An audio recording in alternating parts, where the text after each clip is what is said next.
Hello, my beautiful souls. Welcome sa ating tarot reading sessions. Keep in mind, general reading po ito. Maring mag-resonate, maring hindi. Kunin nyo na lang po kung para sa inyo and leave the rest. Maring mag-shift na energies or magkabaliktad ang sitwasyon. Kaya kayo na pong bahala kung saan kayo nakalugar sa reading natin. So, let's see. The Ace of Swords. Woo. New communication, and at the same time, magandang pasok ng pera with this 10 of Pentacles ngayon, ha?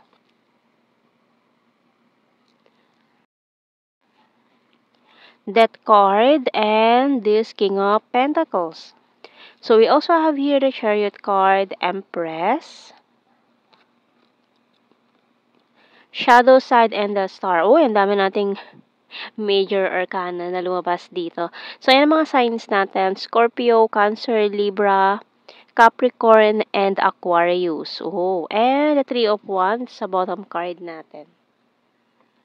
So, para may nagpaplano sa inyo na or may naghihintay ng approval for a job sa malayong lugar, opportunity na gusto nyong i-grab ngayon.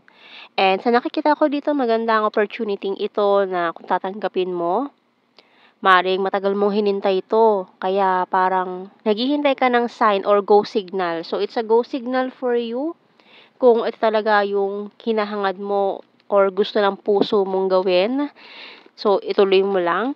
Tingnan natin sa signs and symbol cards. Sa the bell. So, it's about a notification. Magandang pagkakataon ito.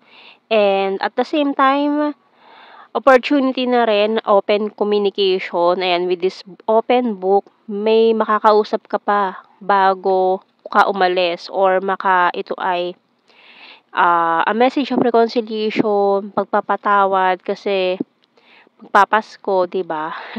Ayan, it's about money, money, money. And yung bottom card natin, closed book. So, sinarado mo na yung mga hindi magandang nangyari noon at ang gusto mo na lang i-absorb ay yung mga magagandang opportunities. Kasi mukhang maganda ang pasok ng 2024. Ayan, sa ating mga viewers. So, tingnan natin.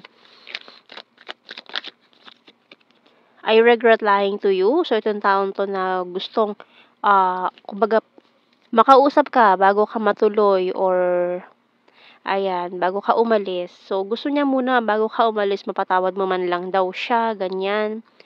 I'm grateful for the spiritual lesson. Finding out the truth crushed me. I left and I saw you with someone.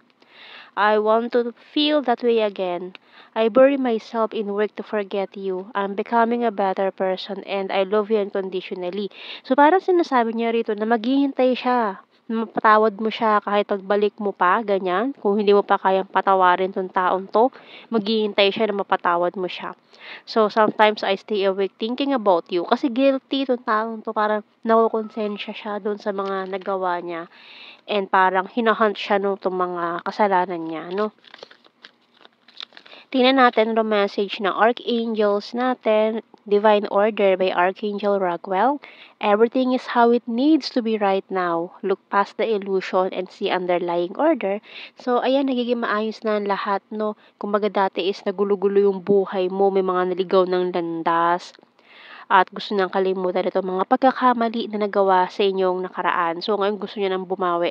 Or bigyan ng time yung sarili mo to move on para pagbigyan ng sarili mo naman, ikaw naman this time. Kasi, ang dami mong inuna, mga tao sa paligid mo, priority, ibang tao yung pinapriority mo, nakakalimutan mo na yung sarili mo. So, this time ikaw naman, unahin mo naman yung sarili mo.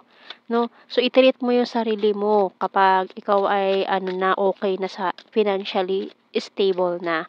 No? So, ibigay mo rin naman yung gusto mo kasi parang ang tagal mo namuhay na ibang tao yung priority mo. So, I'm addicted to you. Wow. I love your humor. I want you back. So, talagang itong taon to na hahabol ng communication sa'yo. Ayan. Ay, talaga naman. Gusto kanya talagang bumalik eh. Ayan. So, husband-wife material, you're so sexy, powerful, and disciplined. You're my destiny, and letting you go walking away. So, ito yung mga pinagsisisihan niya eh. Nag-walk away siya sa'yo noon. Maring kung ano man itong mga dahilan na ito na way ng separation nyo. I want to grow old with you. So, ngayon, talagang gusto niyang bumawi. Parang gusto niyang i-secure yung spot niya, no? Diyan sa buhay mo in the future. So, kuha tayo ng initials natin dito. Letter P. PKM. Letter V. J. BC. I. L. W. Bottom card. Letter G. Kuha tayo ng blue card natin dito. We have here past life lovers, family, and so dalawa pa ito, ayan. Guilty nga. Guilty siya sa mga nangyari, and soulmates. So maaaring this is a soulmate, a past life lover. Marami na kayong pinagdaanan nitong taong ito. So ngayon pa ba kayo susuko? Ayan, tingnan natin sa general signs, messages natin dito. Travel. Ayan, may mag-travel talaga. Work abroad. Maring work abroad or vacation. Uy, sarap ng vacation, ha? Gorgeous, intelligent, eye contact, nature lover, number 10, full of charisma, Aquarius, South PH, smart, need more sign, summer, divine feminine, creepy stalker, Capricorn, green-minded, Libra, number 2, sword, another air sign, Gemini, Libra, Aquarius, and the fire sign, Aries, Leo, Sagittarius. Flower farm, soon, karmic relationship, cute and chubby, overthinker, high expectations, number 6, weird, Pisces, and quiet person. So, yung nasa ilalim natin, tingnan natin. So, we have November. So, yan ang ating reading, my beautiful souls. Thank you for watching. Take care and God bless. See you in our next reading, guys. Bye-bye.